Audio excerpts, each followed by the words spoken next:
Keep the sky on your mind.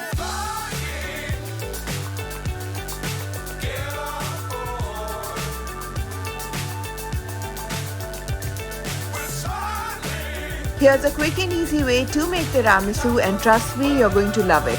We've also replaced the traditional ladyfinger biscuits with Indian rusk, and you have to try it to know how good it tastes. We'll start by beating together some mascarpone cream along with vanilla extract and some powdered sugar until it's all light and fluffy. To that, we'll add some chilled whipping cream and continue to whip it until it forms stiff peaks. Now we'll take some warm water, add some coffee to it along with a lot of rum.